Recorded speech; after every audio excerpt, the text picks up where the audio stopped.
I'm Katie. I'll be moderating the conversation. I'm with the Center for Countering Digital Hate. Today, we will hear from CCDH's CEO and founder, Imran Ahmed, as well as Amy Spitalnik, CEO of the Jewish Council for Public Affairs, otherwise known as JCPA. For more than 80 years, JCPA has served as the leading voice for the American Jewish community on building broad-based coalitions and strong relationships across communities. JCPA mobilizes the Jewish community and works in coalition with national partners representing diverse constituencies in pursuit of a just and democratic society where all communities are safe and free, building on the understanding that there is no Jewish safety without inclusive democracy and no inclusive democracy without Jewish safety. Their CEO, Amy, is a nationally recognized leader on countering anti-Semitism, hate, and extremism, as well as protecting democracy. Amy previously served as executive director of Integrity First for America, which won its groundbreaking lawsuit against the neo-Nazis, white supremacists, and hate groups responsible for the Charlottesville violence. Our other speaker today is Imran Ahmed, CEO and founder of CCDH. CCDH works to stop the spread of online hate and false information through innovative research, public campaigns, and policy advocacy. CCDH holds social media companies accountable and responsible for their business choices by highlighting their failures, educating the public, and advocating for change from platforms and governments to protect our communities. Imran is one of the world's foremost authorities on disinformation and extremism on social media. He advises legislators across the globe on how to regulate digital spaces, including the US Congress, the European Commission, and the UK government. Imran was inspired to start the center after seeing the rise of anti-Semitism in the UK and the murder of his colleague, Joe Cox, by a white supremacist who had been radicalized in part online. And I'm sure we'll hear more about that story later in the conversation. We're about to get started. Some housekeeping. We'll spend the first part of this webinar with a conversation between Amy and Imran discussing the groundbreaking report that we're releasing today. And then we'll end with a Q&A from the audience. So if you have any questions, either now or later, pop them in the chat. We have moderators who will pull questions from the chat, and they'll come up again at the end of the conversation. They can be for Amy, Imran, or both of them. And the earlier you get in your questions, the more likely it is that we get to them at the end. So start thinking of your questions. And with that, I'm going to hand it over to Imran to talk about this new report. Thanks, Katie. It's a real pleasure to be here with my friend and colleague Amy, who I've been working on anti-Semitism for 9 years now, after the sudden rise of anti-Semitism on the political left in the UK, where I was working at the time in Parliament for the Labour Party. The question of leaving aside the moral outrage of anti-Semitism in the first instance, it is a particularly powerful and rich area to study because it shows us some really important fundamental facts about human beings and about the technology that we have today. First of all, it taught me I've known from the beginning that lies and hate are inextricably interlinked. Historically, we know that the blood libel 2,000 years ago, the protocols in the 20th century, and the Great Replacement theory in the 21st century have always underpinned the creation of hatred against Jewish people. Another point that's really important is that anti-Jewish hatred has, as a result of its long history, it has become the semiotics, the sort of the symbols, the language, the pattern of how we hate in America today. And I myself have lived in America for 5 years. It's become incredibly clear to me how anti-Semitism is written through all the different work that we do at CCDH. When we were looking at anti-vax disinformation in the pandemic, anti-Semitic symbols and language were used throughout that. And then finally, and I think what is so why this is so urgent to us is because there is a clear linkage between the proselytization, the spreading of hate, and real world harm. And it has led to truly terrible things in our real world, whether it's the massacre at the Tree of Life Synagogue in Pittsburgh, or it is even the massacre of Muslims in Christchurch, where the man behind that was inspired by the Great Replacement theory. And that's why we study this area. It's why it's one of our major areas of focus. And it's why we worked with Amy, who I think of all the civil rights leaders I have met in the last 5.5 years of working here, really gets that hate is eternal. We can fight to beat it back, but it will find the weakest vector in our society and colonize that. And the weak vector now is social media. That is the superhighway of hatred in America today, that is spreading it far and wide, and in ways that are unique to social media, that the economics of those platforms, zero cost to the producer to distribute a message to a billion people a billion times. And that is unprecedented. It's the nuclear age of disinformation that underpins hate. Unprecedented scale. So this study was a year-long investigation from February 2024 to January 2025, in which we studied hundreds of thousands of anti-Semitic posts to try and look for patterns. We classified types of hateful disinformation and hate and outright hate into 6 categories: Jewish control, satanic conspiracy, Holocaust denial, distortion, and then abuse, character attacks, dehumanization, and violent speech. We built an AI classifier that was able to ingest 680,000 anti-Semitic posts and spit out what categories they fitted into with unprecedented accuracy at incredible speed. These posts, these 680,000 posts, had accrued 193 million views, showing systemic amplification of that anti-Semitism. What we found was interesting on a technical level. Conspiracies dominate. About 59% of the posts were conspiracy theories, but they drove around 73% of the likes, so they get really high engagement. Jewish control conspiracies alone were 30% of posts and 44% of likes. The second thing we noticed was that X's moderation is failing at scale. So only 1% of anti-Semitic posts received community notes. Now, community notes are a feature where you can add a comment to an existing post to say this is wrong.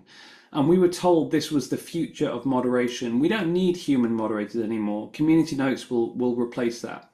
Well, they're 99% ineffective, even on things that everyone knows are untrue. And by the time that notes actually get to the post, they've already been seen millions of times. So of the 1% that had posts, only 22% of the views saw the post with the note. And the final thing that I think was genuinely fascinating was the economics of this. So on X, one of the things that Elon Musk did to try and drive traffic and produce and creators to his site was to start paying them essentially for views, because every time they generate a view, that's a chance to place an advert. Every 7 or so posts you can place an ad. And you can say to yourself, these ads are tiny amounts of money. 98% of Meta's revenue is advertising in exactly the same way. And Mark Zuckerberg has made himself worth just, over $200 billion. And he's younger than I am. So it shows you how enormous this business is. The global digital advertising market is now around $1 trillion. So this is a phenomenal space to be in. So what happens with these influencers? Well, 10 influencers alone drove 32%, a third of all likes in our sample set. 9 of those 10 influencers had more followers on X than any other platform, showing that it's crucial to their promotion. 6 out of 10 were verified, 5 out of 10 were running ads, and 3 out of 10 also had monetized subscriptions where you could subscribe to their feed and get additional content. We think that the ads next to those influencers generate tens of thousands of dollars of annual revenue for X just for 10 people. So think about the thousands that are out there. But it also encourages others to come in and produce too, because if something's making money, others are going to jump in on it. Um, so our conclusions were very simple. X is amplifying anti-Semitism at a massive scale, despite Elon Musk's promises to limit the hate speech visibility. He himself has said, "I want to give freedom of speech, but not freedom of reach." Um, and Musk also said that no consequences for hate would create a hellscape. His specific phrase was, "Twitter obviously cannot become a free-for-all hellscape where anything can be said with no consequences." Well, that's precisely what he's created, is that when it comes to anti-Semitism, X is a hellscape. Then there's something else we know. A safe space for extreme anti Semitism is basically a hostile environment for Jewish people. So, in public discourse in America, Jewish people know that if they enter a platform, which is the primary space where we share information, we negotiate values, we negotiate what we believe to be true as a society, Jewish people's voices have to overcome the hurdle of an incredible amount of abuse and hostility before they can actually speak out. And when they do, of course, they receive abuse as well. Um, so that is the research that we've done, and I'm really proud of the work that we've done together with JCPA on this. And I'll hand over to Amy now. Thank you so much, Imran, and really, really grateful for the opportunity to work with the CCDH team on this for so many reasons.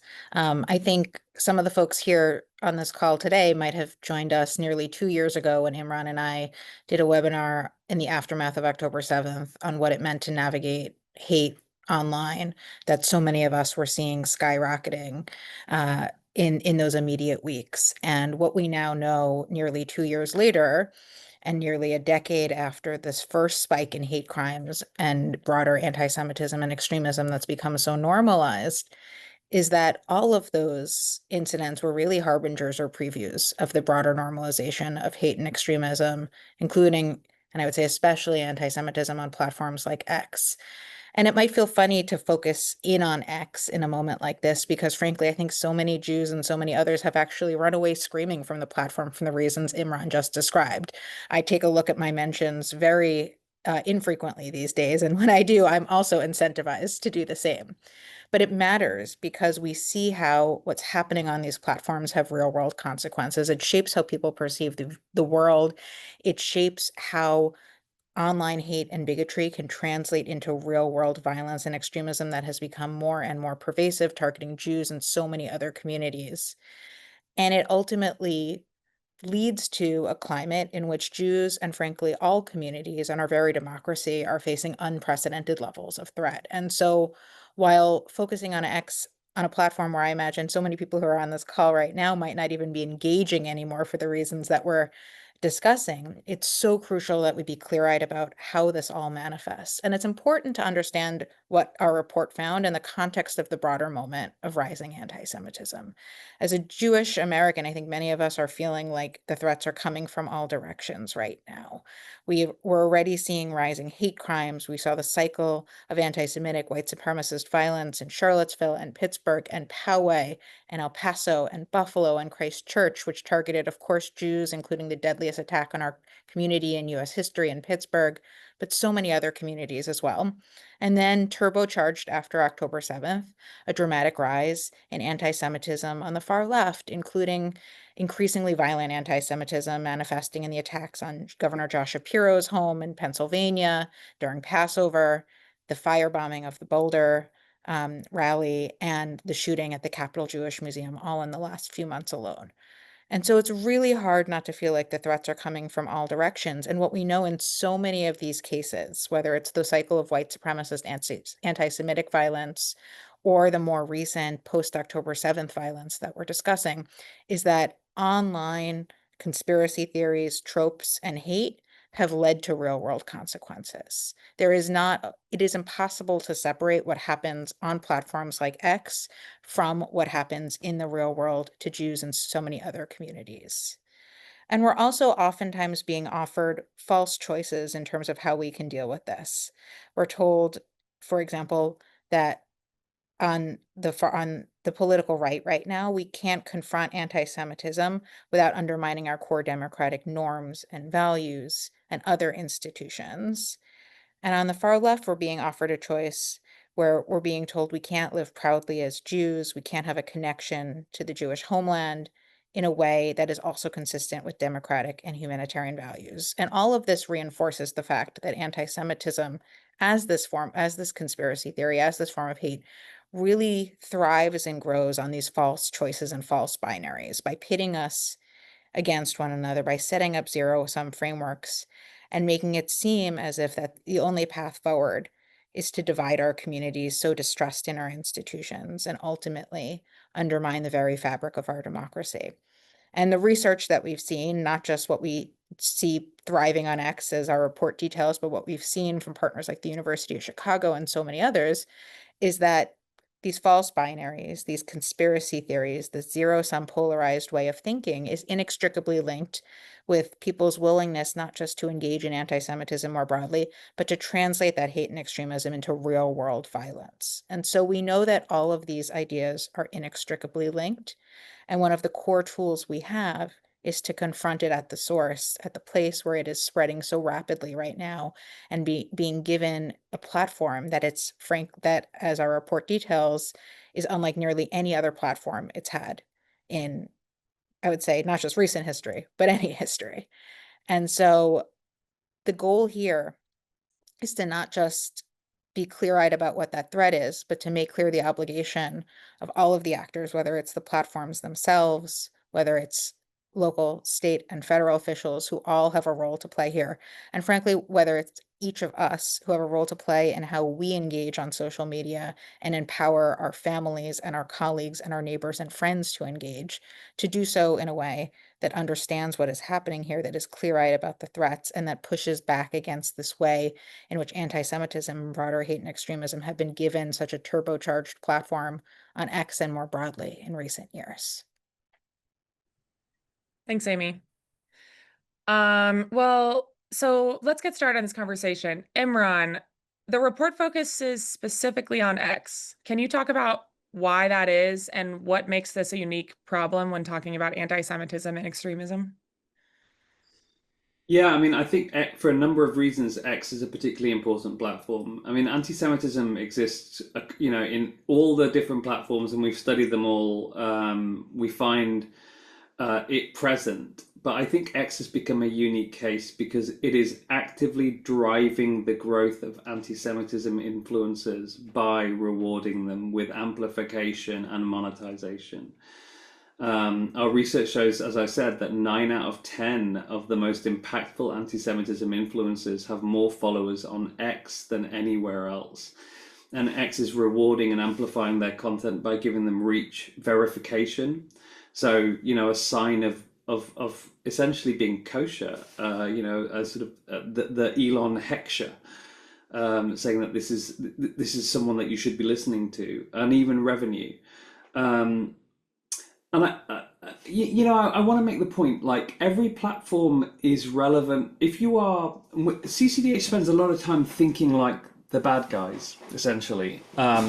We think about how we would use each platform, where the vulnerabilities are, where the opportunities are. So like Facebook, for example, is really powerful for the drip of disinformation seeded into people's news feeds over a long period of time that recolors the lens through which they see the world. X's power is really about creating social proof that something is popular. Like the mathematics of that platform allow the generation of rapid social proof that also then alters every other organ of our society. So it affects the way the media report on things. It affects the way that politicians think about it. It has an incredibly rapid normative effect on our society. And I think this is what Amy was talking about. And we've studied in depth the mechanisms by which the frequency with which you see something, it's called the illusory truth effect in our psychology. Like if we see something frequently, we think it's normal. And that is really powerful neurologically in human beings because we're a pattern recognition species. I'm raising children, I've got a 1-year-old, and watching her brain see patterns and slowly kind of realize that's the way things work. That's the way our brains work, full stop. Neural networks work, full stop. Repetition, frequency equals normalization and acceptance. And that's why I think it's particularly troubling to us, because it has become the main stage for anti-Semitism, where hate is normalized and elevated rather than contained and pushed to the fringes of society. And that dynamic, bringing the fringes into the center, look at what it's doing. So that's why we focused on X in this instance. Thanks, Imran. Amy, I have a question that kind of builds on that. But before we get to that, I do want to remind our listeners and our viewers, if you have questions, if questions come up during this conversation, drop them in the Q&A section of the Zoom. So Amy, the temperature of our country feels higher than it has been, in recent memory. The murder of Charlie Kirk has fueled a debate on political violence, but it didn't start with his murder. This year alone, as you mentioned, we've seen the arson on Governor Shapiro's house and violent attacks against Jews in DC and Boulder. Um, you also led the successful lawsuit against the neo-Nazis who attacked Charlottesville in 2017. What have you learned and seen about how unchecked extremism online translates to real world violence? And how does this understanding of X and the role it plays in platforming anti-Semitism help us counter that political violence that we've been seeing lately? Yeah, thank you. I think, as I said earlier, it's impossible to separate these questions at a certain point.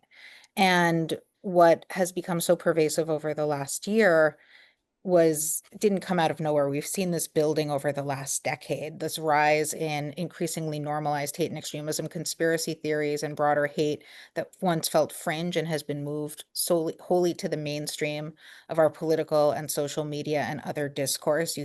As we detail in the report, and as I'm sure many folks here have been following, ideas like Jews being an all-controlling power seeking to replace our electorate or the white race 10 years ago would have been un unimaginable in terms of our political discourse. And frankly, when I saw Nazis chanting that in Charlottesville, I had no idea what they meant.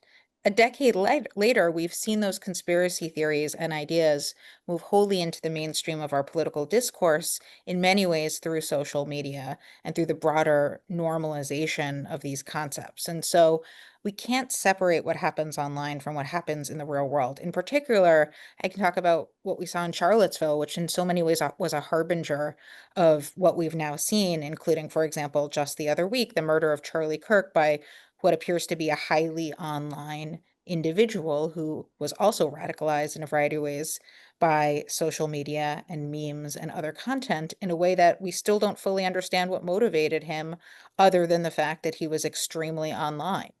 But in Charlottesville 8 years ago, when we saw Nazis with torches marching, chanting "Jews will not replace us," violently attacking people, the lawsuit my prior organization brought specifically makes clear that that wasn't an accident, that it was planned meticulously in advance. And how it was planned was through social media, through platforms like X and Facebook and Discord especially, where not only were these neo-Nazis and white supremacists engaging in the planning of this violence, and all of that evidence is still online for folks to see, but also specifically using platforms like X to recruit and engage new people so that they too would join the cause, not just online, but ultimately in the real world, descending on Charlottesville that horrible weekend in August of 2017. And as we saw subsequently, really fueling a cycle of white supremacist anti-Semitic violence in which each attack inspired the next one. We know that there are deep, disturbing connections between the violence in Charlottesville, the violence in other places. The Pittsburgh shooter, responsible for the deadliest attack on the Jewish community in US history, specifically engaged with some of the Charlottesville defendants from our lawsuit. The Christchurch shooter painted onto his gun the symbol called the fashtag that was promoted online, popularized online by some of the Charlottesville defendants.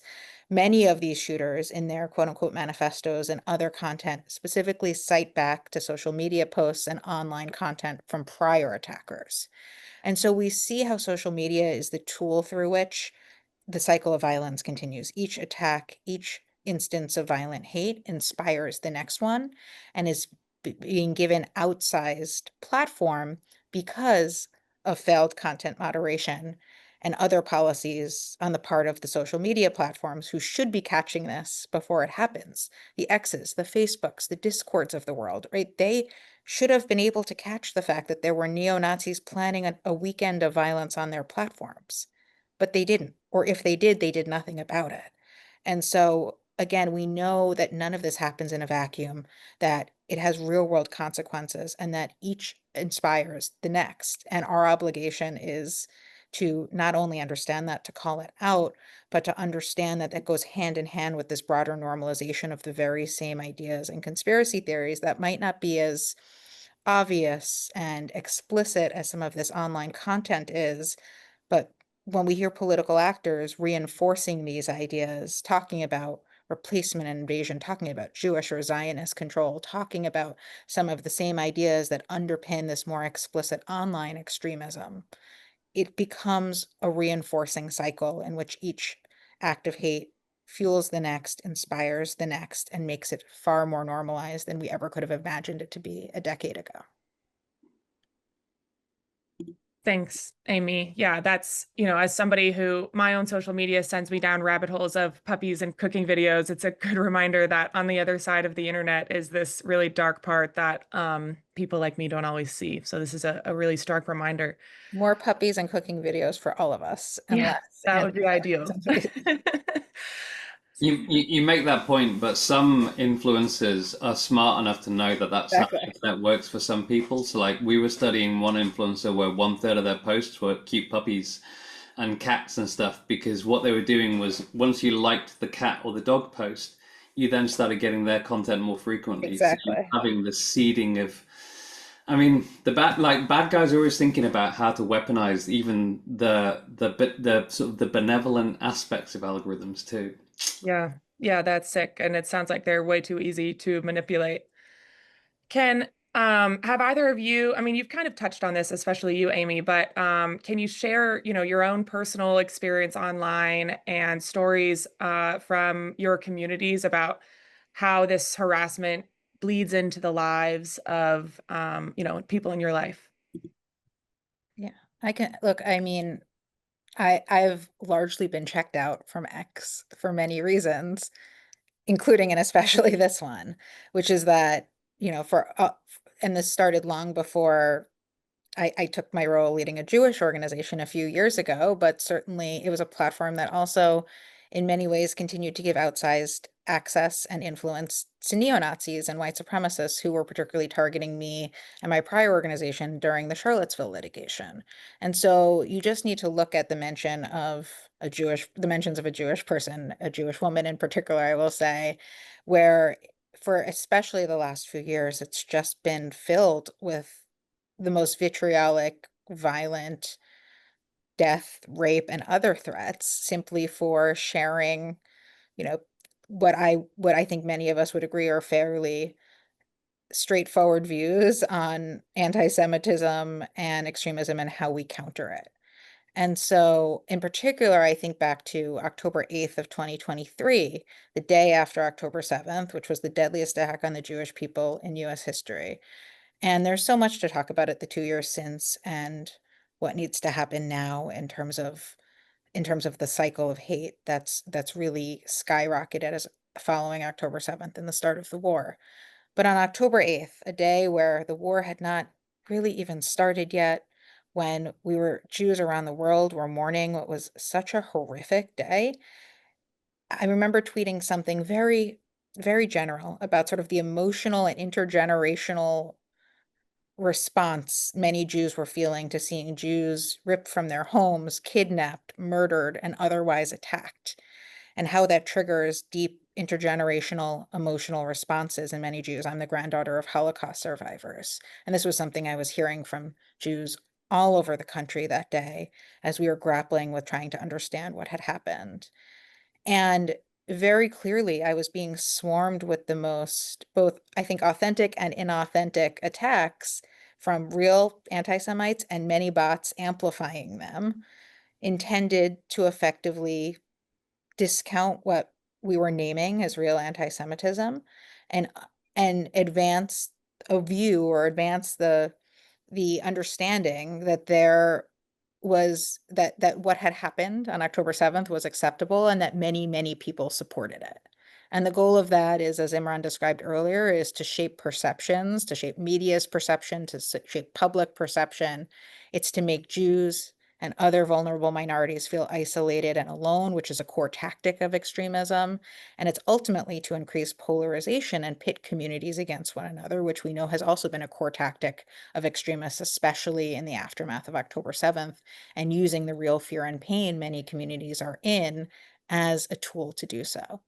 And so seeing that play out on October 8th at a time when I think many of us kind of assumed, the very least, there was going to be broad-based understanding of how horrible what had happened was. Seeing how it played out just reinforced precisely how X in particular, but these platforms more broadly, create the vehicle to both provide, I think, unrealistic pictures of where people are and reinforce and further normalize some of the very hate and extremism intended to pit us against one another and further isolate us. And of course, this has happened in various forms over and over and over again, not just in the last 2 years, but frankly, long before that, as I mentioned earlier. And so understanding as we all are online consuming social media, how this is a deliberate tactic, that it's not a reflection of reality. And in particular, I remember something Imran and I have both discussed often, our instincts to want to engage with it, to call it out, actually only end up reinforcing it and amplifying it in an algorithm that incentivizes that sort of engagement. It's so important for us as consumers, and particularly as Jewish Americans and others in this moment, to understand what the goal is there and to resist those instincts, as painful and hard as it might be. Yeah, and we aren't.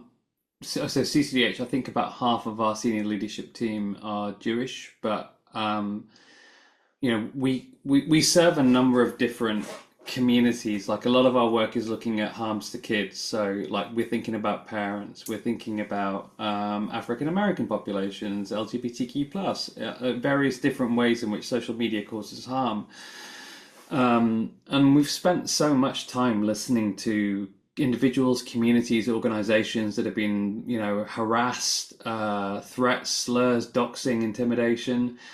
Um, it all really, there's a question I've been trying to answer for 9 years, which is, so I mean, 9 years ago when I was working in Britain in the referendum, the EU referendum, where there was a proliferation of conspiracy theories and hate. It's the first time that we saw a coordinated digital disinformation and hate affecting British electoral processes. And in particular, there was a version of the Great Replacement theory that was being spread about in the UK. And a man who had imbibed lots of those theories, those lies, took a homemade firearm and a hunting knife, and he shot and stabbed and beat my colleague Jo Cox, who was a 41-year-old mother of two, to death. That sort of thing doesn't happen in my country. And so I've been trying to answer a question for 9 years. How is it that someone can be so filled of lies that he would think it would be okay to murder a young woman? And the second question is, and this is the question that I know the answer to, and I'm trying to provide a solution to through the advocacy that we do at CCDH, which is how on earth do we think it's okay to profit from that?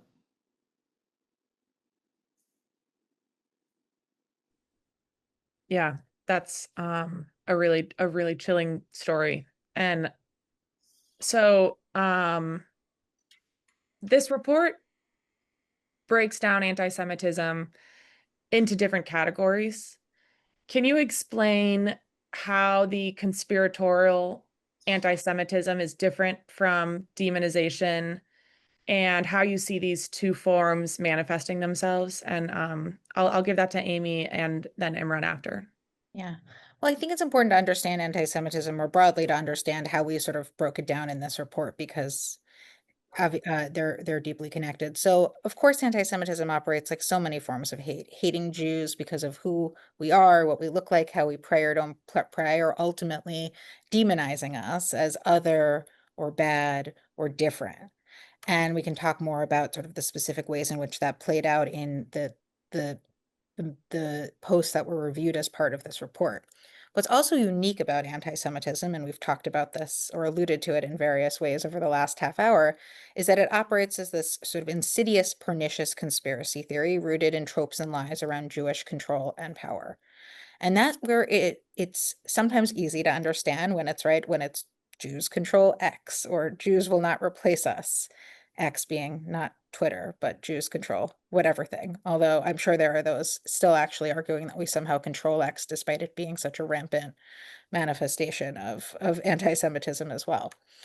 And what's unique about anti-Semitism is this conspiratorial nature, which makes it sometimes both sometimes harder for people to identify as anti-Semitism, right? This idea that there is Jewish money or control or foreign influence or something else like that shaping how our politics work, the demographic changes in our country, the elections being stolen, public policy, Hollywood, our financial systems.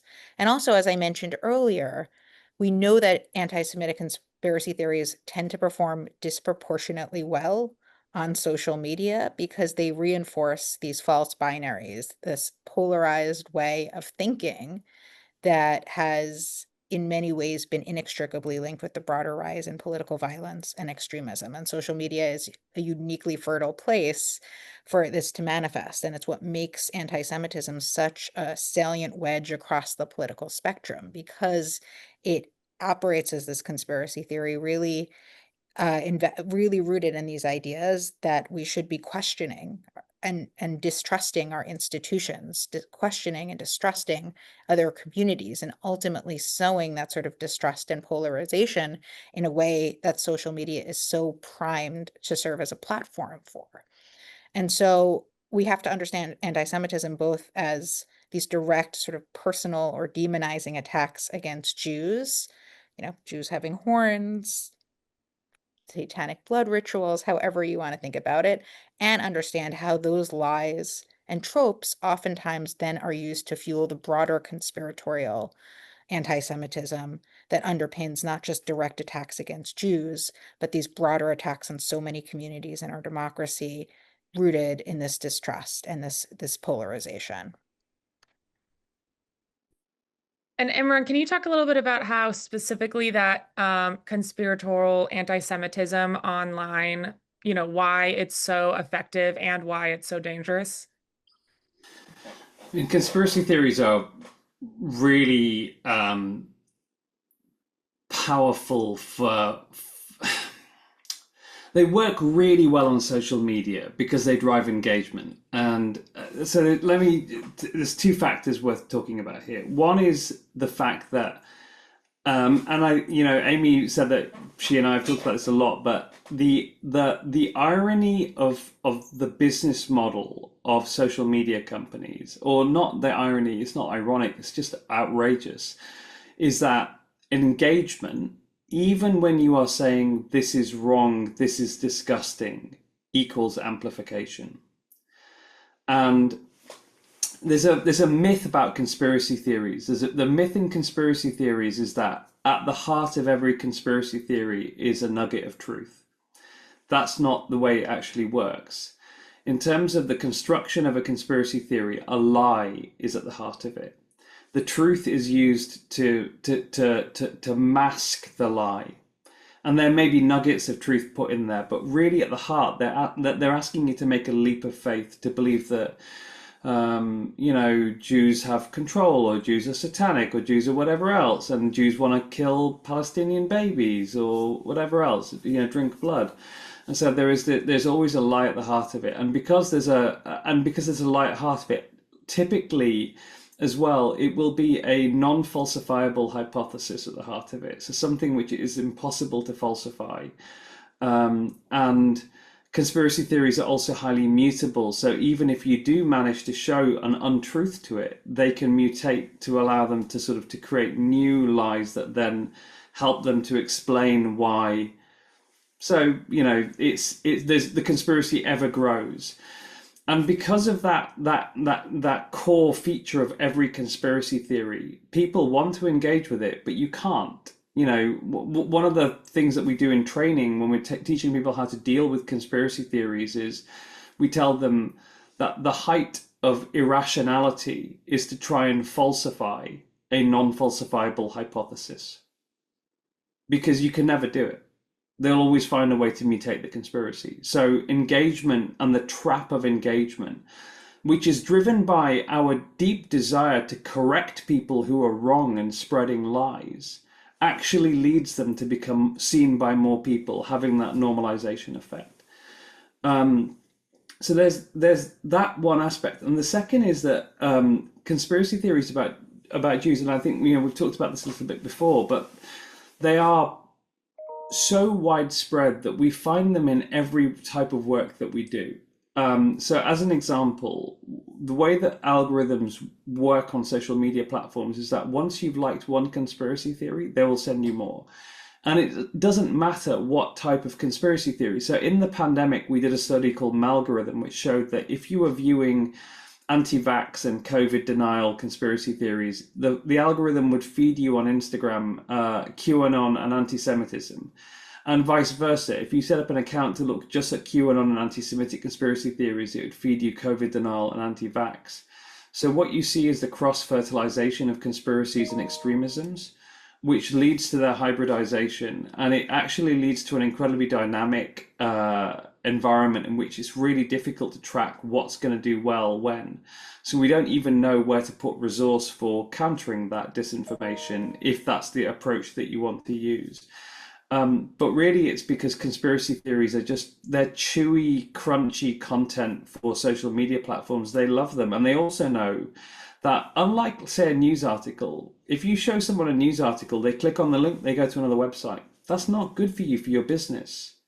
What you want to do is keep them in a captive content environment. And a captive content environment is where you're the monopoly provider of that content. So actually, for conspiracy theories, in no other place in humans, it's not acceptable. Like, you would never find it in the newspaper. You'd never find it in most mainstream media sources. It's primarily the digital news sources in which you see the proliferation of this kind of content. So what you've created is a digital only environment in which people are trapped in an algorithmically amplified, driven, accelerated loop of disinformation that then reinforces and self-reinforces and self-reinforces. So yeah, I think those two things are worth noting. Thanks. So what I get from that is, no matter how outraged I am, don't feed the trolls. So our first ever report was called Don't Feed the Trolls, looking at the mathematics of how platforms worked. And look, if we're going to disrupt the way that they work at a fundamental level, one thing that Amy and I are absolutely certain about is that because it's so profitable for platforms to host this kind of content, they are unlikely to do anything about it unless there are costs. Like, you can't have a system in which something is highly profitable. This is a very successful business model. And the only way now for change is for quite significant intervention with the generation of cost. And we can talk about CCDH's policy platform, I mean, if you want, later on in the questions. Well, I think that's a good transition to talk about solutions. Amy, you're outspoken about the fact that solutions to anti-Semitism cannot undermine protections of liberal democracy. What options are available to us that can protect us from hate without undermining free speech protections? Yeah. Well, I just want to first address sort of a misunderstanding, intentionally perpetuated misunderstanding here, which is that somehow social media companies are obligated to give free speech to everyone. Social media platforms are private platforms in the same way that any place that is a private institution, right? A restaurant, a business, whatever it may be, has rules of the road, no shirt, no service, whatever it may be. So too, social media platforms have terms of service, and they're obligated to live up to them. And so what this report shows, and what I think any of us who do work in this space know, is that X and so many other platforms are simply not living up to their terms of service, to their responsibilities to protect their users, including Jewish users in this case, but certainly many, many others. And similarly, I think if we're talking about what it means to, liberal democracy, inclusive democracy, it means everyone is able to live and work and operate safely and freely. And so when specific communities are unable to do that on certain spaces, whether it's on a social media space or in their schools or whatever it may be, that also fundamentally undermines the protections of liberal democracy for our communities. And in particular, I would say, I know that there have been we've talked a little bit about how inauthentic some of this activity might be on social media in terms of bots and other inauthentic activity.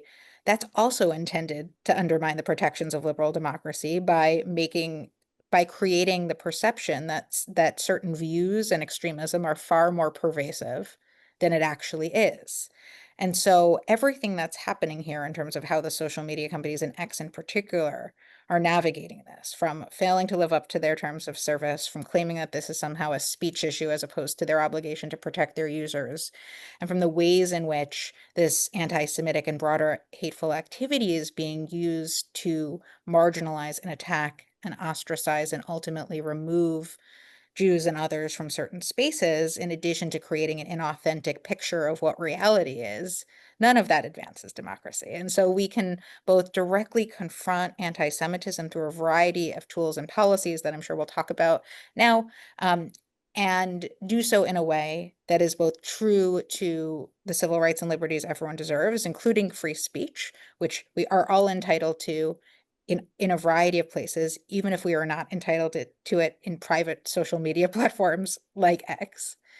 And we can do so in a way that is also really clear-eyed about the real threats that exist. And so I'll say, we talk a lot about how the ways in which we actually confront anti-Semitism are inextricably linked with the ways in which we build broader democratic resiliency in our society, just as building broader democratic resiliency requires us to directly and specifically confront anti-Semitism because of, as we've been talking about, how uniquely it is used as a tool to undermine our democratic norms and institutions and our communities. And so this includes, I'm sure we'll talk about Section 230 and the ways in which it's a tool that specifically gives social media platforms cover to not live up to their obligations to their users. And there's a ton of specific policies that we would like to see the federal government implement. I think we also need to be realistic about what's possible with Washington, D.C. right now, and the fact that this is a problem with global reach that requires global solutions. So thinking about what each of us can do on the state and local levels and in our own communities is existential.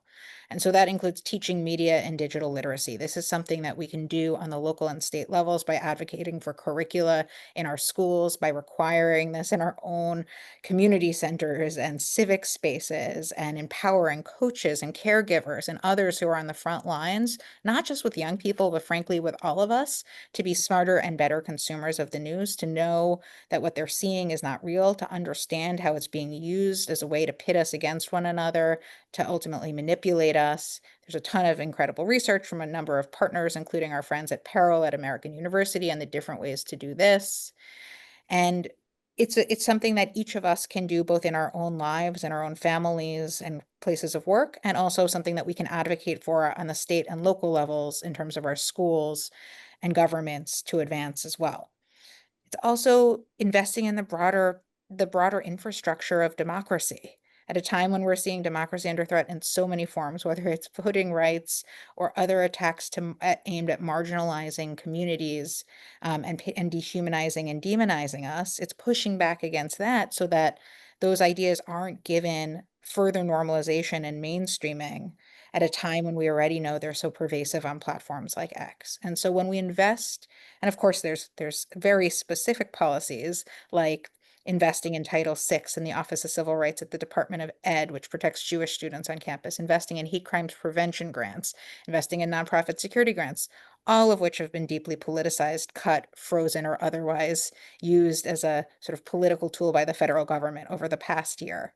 And so we know that there are tools that we have, both specifically to keep the Jewish community safe and to invest in the broader democratic resiliency that helps inoculate us against this hate and extremism in the first place, we need to have the wherewithal to do it, even as we recognize on the federal and global level, there's so much more work that needs to be done from a policy perspective, as challenging and long-term and hard as that might be.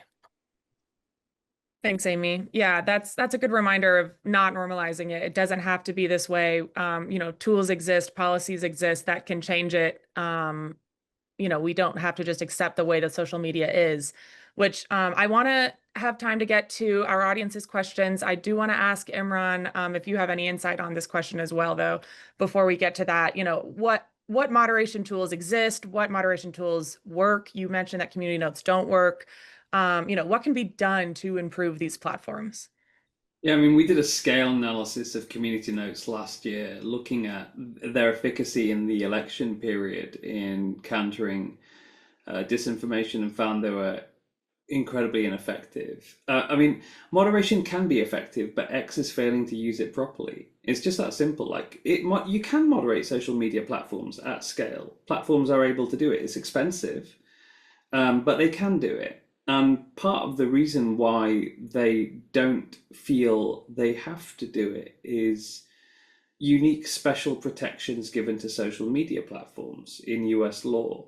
In the US in particular, it's not just that there's no regulation, no consequences, there's laws to protect them from consequences.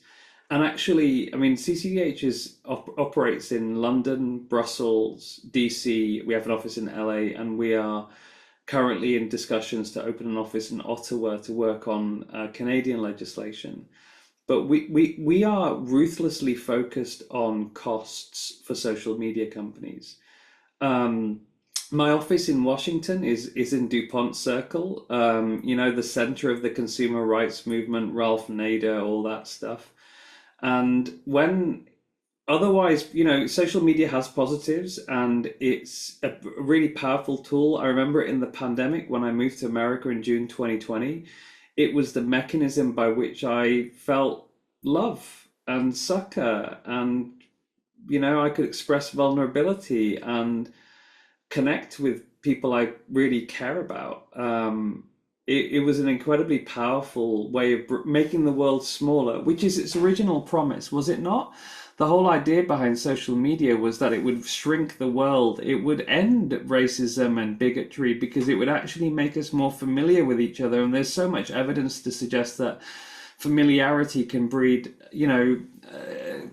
tolerance and acceptance and the formation of bonds between people, but it hasn't done that. It's done quite the opposite because of the way that in particular content algorithms which sort through the billions of people's worth of content every day and then create an addictive news feed for each individual. Even though that's the way that we experience social media, we don't see everyone commenting all the time because that would be impossible. So it's ordered specifically. Even though that exists, social media companies are never held liable for any problems that causes. So whether that is eating disorder content that's shown 10,000 times to a child that leads them to think it's normal to go on a 300 calorie a day diet or to cut themselves, and they go on to do so, there is no liability. So we've asked ourselves the question of how do we create costs for those negative externalities, as the economists would put it, for the problems created by an otherwise positive industry. And we've identified three types of costs, which are different in different countries. So there's regulatory costs that can be imposed, and in the UK and EU, I was the first witness to give evidence for the UK's Online Safety Act in 2021. That became law in 2023 and is coming into force now. In the European Union and Brussels, we've got the Digital Services Act. So, the EU and UK combined is 0.8% of the US, is around 80% the size of the US economy. This is a quite sizable economic bloc that said, actually, if you're going to operate here, you need to have systems in place to make sure this kind of stuff doesn't spread, isn't amplified over other stuff, that harmful stuff is looked at. We also advocate for transparency laws. So what most people on this call probably won't know is that we were actually sued by Elon Musk 2 years ago for the act of doing research. essentially their lawsuit, it wasn't a defamation lawsuit, it wasn't that we were wrong with our data. His lawsuit said that our terms of service say that you can only use our research, our X, to view content. You can't use it to research, which is mad. And we won that case. In fact, Amy and I shared Amy's previous work on Charlottesville. It was the same attorney who defended CCDH on that case as well, Roberta Kaplan. And we won that case. But so creating transparency so that we can actually understand how we are being manipulated. And I think that's a really powerful way for if you're going to have high quality education at school level, you need to be able to tell them, well, this is the mechanisms that are being used to distort the lens through which you see the world. Actually explain the parameters of that distortion. So there's transparency is necessary. You've got regulation, you've got litigation, and in the US in particular, in Europe we regulate, in America you guys litigate, and litigation was the heart of how we started to create safety standards in the automobile industry. It's how we've done, how so many consumer rights have been established and enforced through the litigation system. That would require reform of the way that we currently hold social media companies liable. So something called Section 230 reform, and that getting the right configuration of that. There's a lot of very clever lawyers thinking about that moment, and we're working on that. And then finally, the market. So the reason why Elon actually sued us is because our research showed that when he took over X, there was a tripling in the volume of anti-African American hate. There was a substantial increase in anti-Semitic hate on his platform. And that led to advertisers flooding off. It cost him $100 million in recurring revenue. And so he sued us saying, how dare you cause me to lose money, when all we were doing was holding up a mirror to his platform. And I think that what that shows is that the market, the advertisers don't want to be advertising on a system that is spreading hate, because it causes them reputational damage. And so by doing our research, what we do is we create that pressure on advertisers to use their market power in the right way. So those are three ways in which we create costs for social media companies for the production and distribution of hate and disinformation. Thank you, Imran. And I think that I'm looking at the questions that have come in from attendees, and I think that touches on probably the most asked question is, okay, there's anti-Semitism on X, what can we do about it? It looks like the second most asked question is about bots. When you identify these increases in anti-Semitic content, how do you verify that those trends reflect genuine user activity rather than, amplification from bots and coordinated networks? What role do bots play in this? You can't verify it. All we can look at is the effects of it. We can tell you that it's being amplified, but I can't tell you who's amplifying it. And you're asking a good question, which is, well, couldn't this be our enemies? Couldn't this be countries that are seeking to divide us and damage our country? Yes, you're right. Who would possibly be able to tell whether or not it's bots? Only the platform themselves, because only they have the IP level data. Only they can identify where that person is, what they're doing, blah blah, etc.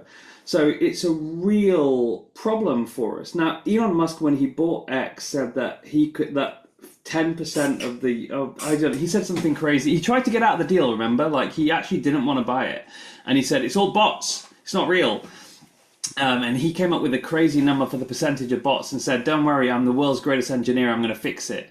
So theoretically, there should be no bots on X because he's dealt with it, right? But we know that they're actually rife on X as well. We see low follower count, very high activity, very clearly structured interactions such that they're trying to elevate certain content. But we can't tell for sure. And again, that's why in one respect, we're the Center for Countering Digital Harms. We're not the center for rewriting your business model and your code, because we don't, that's not my job. My job is to identify the result of a failure to deal with these predictable problems.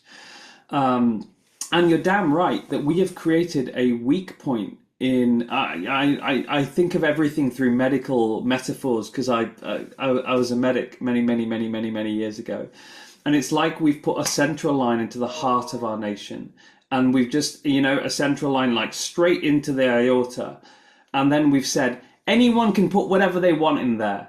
Mr. Putin, Xi Jinping, the Ayatollah, you go for it, guys. They are injecting bile and hatred into our nations because, of course, they want to kill the body politic. But there are just enough bad actors domestically too. So, like, I think it's a mix of the two, and differentiating between the two is not something we can do. I would argue it's not massively meaningful either, because in the end, what you are dealing with is the externalities of that, and it's about the prevalence of hateful stuff. Now, we know that platforms can identify hateful stuff. They've got the AI to do it.